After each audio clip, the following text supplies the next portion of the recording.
with that goodness now in your ear holes, we need to, of course, touch on a few different points. Previously on the channel, I touched on a very similar idea. So if you are torn between maybe a muffler delete, as it's often called, or a muffler bypass, if you will, or one of these valved exhausts, which of course many cars come from the factory with anyway, especially performance ones, then this might help you to decide between the two, because previously I did a video, in fact a couple of different videos, I muffler deleted a Jag XKR with great effect. It made it much deeper, that nice ground rumbling kind of vibrational V8 sound that you would want from a car like that, and also in the form of my Golf R32. People tend to go for stuff like catbacks and all of that, or straight piping a vehicle, and it doesn't always have the effect that I would want. I like a deeper sound, a more kind of muscle-esque sound, and if you are into the higher pitch, then you might want to look into something like a catback, but that's the beauty of this one, because unlike a muffler delete or a back box bypass or whatever you want to refer to it as, this one gives you much more freedom as to where you put it in the system. It's a valved exhaust, and even within this video I'm going to be talking about two distinct versions, both of which I have used. In fact, the vehicles at the start of this video, one my modern daily in the form of the Lincoln Navigator, and the other in the form of one of my classic show cars, the Pontiac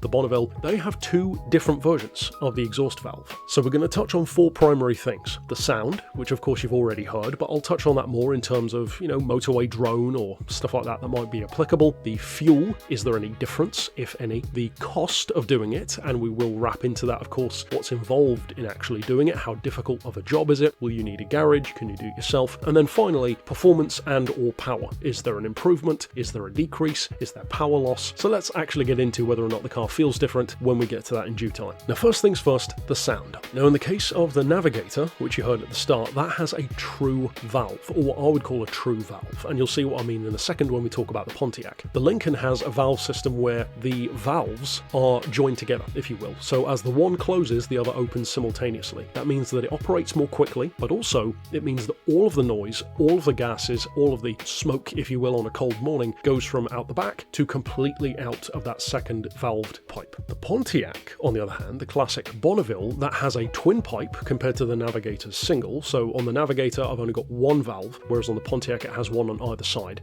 That is what I would call an echo valve. So you still have the pipes going out the back with the original silencers, and exhaust gases and some noise still goes out the back. But then the side valves open as well. So it doesn't close off the main pipe, it just opens a secondary one, pointing out what is in effect a side pipe at the same time. You have more of an echo. And as you can hear again at the start of the video, even with just an echo, it's more than loud enough. And as I definitely noticed the other night, driving on a colder night, you could definitely see the emissions, if you will, that cold smoke coming out from the side and the back. So clearly some of that, not just echo, but also the actual gases are going out the side as well. So those are the two primary choices you've got, depending on what you want. I'm not going to necessarily say that either one is better. It just depends really what kind of car you've got. Do you have a single pipe? Do you want all of the gases to come out of the secondary exhaust, or do you want it kind of going out the back and the side potentially? It's up to you really. And there's not a huge difference typically on price either. So in the case of mine, on both occasions, I just went to eBay. So for the Pontiac, I bought a pair of them. I think it was like 160, 170 quid for two valves, which, as I said, open the side and the back at the same time. And then for the Navigator, it was even cheaper. Not only because I bought one of them, but it was just, for whatever reason, a cheaper unit, which, as I said, completely switches off the one and opens the side. And that was like 80 quid. You get the key fob,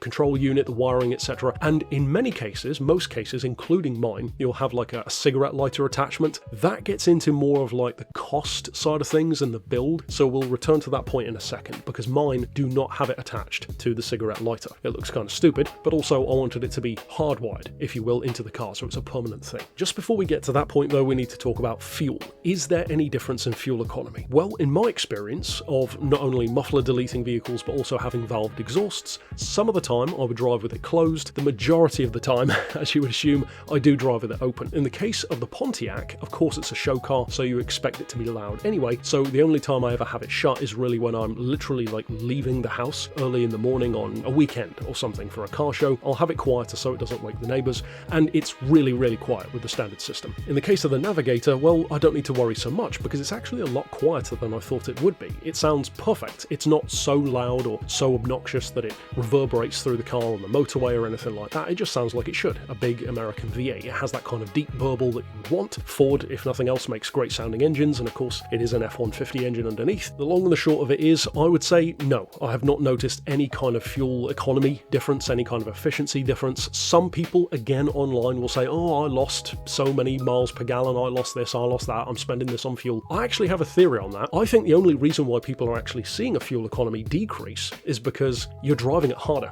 because you're enjoying the sound. It really is as simple as that, because I've noticed zero difference, and that's across multiple vehicles that I've done this to at this point, from back box deletes to, more applicably here, valved exhausts. And if you think about it, my circumstance is perfect for comparing this, because the one car is a 2006 modern SUV and the other one is a 1967 big block muscle hearse. So one is super old school, carburettor, very basic by today's standards, and the other one is a modern fuel injected, still kind of old school, it's a pushrod engine, but a modern American engine. And in both cases, I've noticed, as I said, no difference at all on fuel. It just sounds better while I'm driving. Now though, we need to return to the point that I mentioned just now with stuff like the cigarette lighter, the 12-volt plug-in, etc. So cost and or building it. What does it cost you? Could you do it yourself? Do you need a garage? Well, a lot of that is going to depend on a couple of things. Number one, it's going to depend on your own skill level. More importantly though, it's going to depend a lot on what kind of access to tools and ramps you have. You could just jack up the car and do it yourself. I wouldn't really recommend that in most cases, because although it can be safe enough, you just don't have as much room to work underneath, and when you're doing stuff like chopping out a piece of exhaust and potentially welding a new valve in, etc., stainless versus mild steel, if the existing exhaust is mild and then you're putting in a stainless unit, well, you have to have the skills for that. Of course, the more space you've got and the higher off the ground the car is, it's going to be better. So for those reasons, I personally like to just get a garage to do it. It's not a massive job. Most places can do it in an hour or two. In the case of mine, both jobs were done in a couple of hours. And in the case of wiring it in, I believe, if I recall correctly, certainly in the case of the Lincoln, I think in the case of the Pontiac as well, we wired the power source, instead of having the cigarette lighter, into the barrel, into the ignition. So when you turn on the car, then it has power, then it's live. Depends on how hands-on you want to get, and certainly in the case of a modern car, that will probably be a bit more awkward to get to. Again, I'm not dissuading you from doing it, but just be prepared for maybe wading through some snake pits of wiring to get to what you need to get to. In terms of cost overall though, just as its own thing, well, if you're going to do it yourself, you just need the tools, you need the vehicle of course, and anywhere between like 100 or 200 quid, I would say, to get it done. As I said, in the case of the Navigator, it was like 80 quid. So you could do it for even less, but it depends how much you buy the unit for, depends what other stuff you have to buy to get it done. If you already have your own welder, if you already have,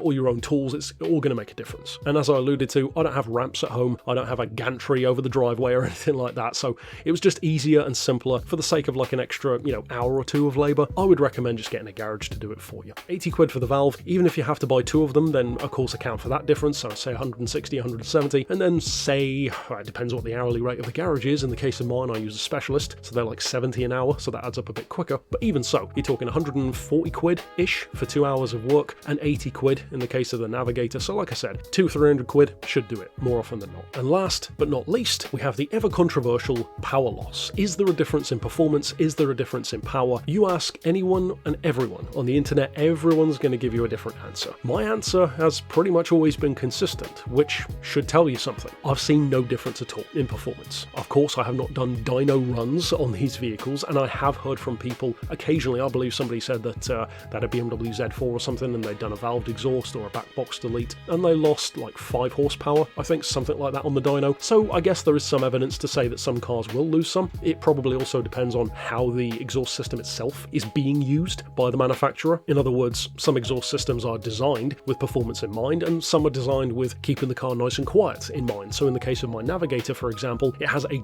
giant silencer box in the middle, making it almost completely silent. We ended up having to put a very handy, actually lying around Range Rover silencer in there, which was significantly smaller, and then putting the valve ahead of that, which still has the cat, mind you. The noise that you can hear at the start of the video is still with the cat intact. Being an import, I don't have to worry about emissions on my MOT anyway, which is a nice bonus, but even if you do, it means you don't have to worry about decatting the car. But in the case of even my Jag XKR with the back box delete, in the case of the Golf R32 with the exact same thing, I was driving those with that all the time, so I didn't even have the option of the valve, and even then I noticed no drop in performance, no drop in ability, and it certainly didn't feel like they had less power. If you're going to lose any at all, it will not be to a notable degree, and certainly not for everyday driving. Let's say you do lose 5 or 10 horsepower, you more than make up for it in the amount of grins you're going to have just from the sound alone. I guess the final brief question to answer before I close out the video is, would I say this is better?